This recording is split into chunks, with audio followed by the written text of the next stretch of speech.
কেন যে তোর মনের মতো হইতে পারলাম না, কয় পিঞ্জর ছাইরা গেলে ময়না।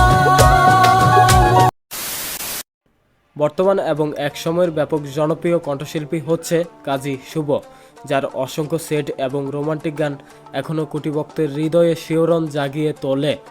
বাংলা মিউজিক ইন্ডাস্ট্রির পাশাপাশি শ্রোতাদের জন্য এখনও কাজ করে যাচ্ছেন গুণী এই কণ্ঠশিল্পী। আধুনিক গানের পাশাপাশি ফোক গানও রয়েছে তার অনবদ্য বিচরণ। ও শোনাবো শুনছনি, মন পাজর, রসিক আমার গানের জন্য ব্যাপক শ্রোতাপ্রিয়তা পেয়েছেন গায়ক কাজী শুভ। আজকের আয়োজনে জনপ্রিয় এই কণ্ঠশিল্পী কাজী শুভর জীবন সম্পর্কে কিছু জানা অজানা তথ্য সংক্ষেপে জানব। যাই হোক, কাজী শুভর আসল নাম কাজী আশিকুর রহমান, ডাকনাম কাজী শুভ। তার বাবা কাজী শাহ আলম ও মা ফাতেমা খাতুন।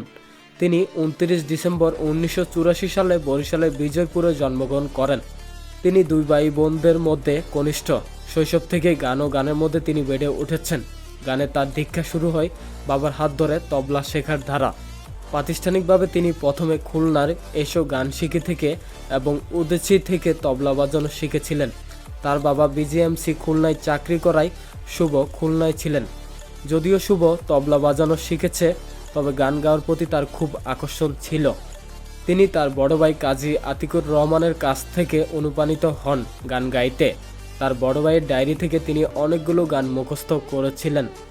শুভ স্নাতক ডিগ্রি অর্জনের জন্য ঢাকা আসেন। আস্তে আস্তে তিনি মঞ্চে গান গাওয়া শুরু করলেন। মাঝে মাঝে তবলা বাজাতেন। হঠাৎ করেই তিনি ধানমন্ডিতে দূরবীন ব্যান্ডের শহীদ ভাইয়ের সাথে পরিচিত হন।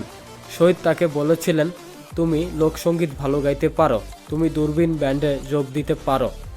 2009 সালে কাজী শুভর একক অ্যালবাম সাদামাটা প্রকাশ পায়, যা আরিফিন রুমি রচনা এবং শহীদ ভাইয়ের অনুপ্রেরণায় প্রকাশিত হয়েছিল।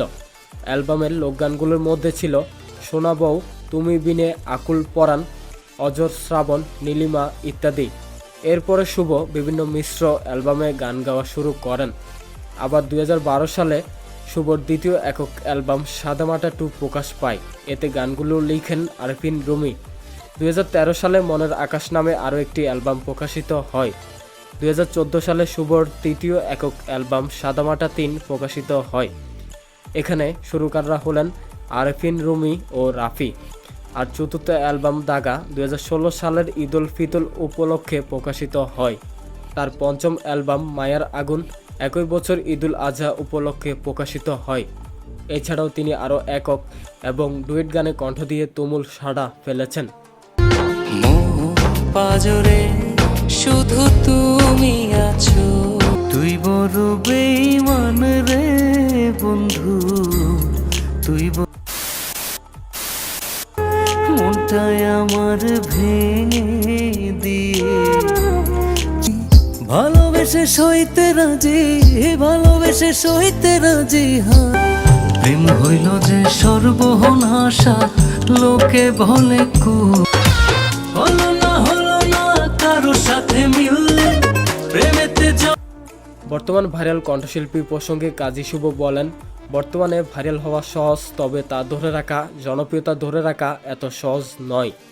আমরা ভক্তদের এমন কিছু উপহার দিয়েছি যা ভক্তরা আজীবন মনে রাখবে, আর এটাই সবচেয়ে বড় সফলতা। যাই হোক, কাজী শুভর স্ত্রীর নাম আদিবা লাবিব, যিনি একজন নারী উদ্যোক্তা, আর এই দম্পতির 2 জন সন্তান রয়েছে। তো গানের পাশাপাশি স্টেজ প্রোগ্রাম করে কাজী শুভ প্রতি মাসে প্রায় 1 থেকে 2 লাখ টাকা উপার্জন করেন। একজন শুদ্ধ গানের কারিগর হয়ে শ্রোতাদের আজীবন ভালো ভালো গান উপহার দেওয়ার আশ্বাস জানান জনপ্রিয় গুণী এই কণ্ঠশিল্পী।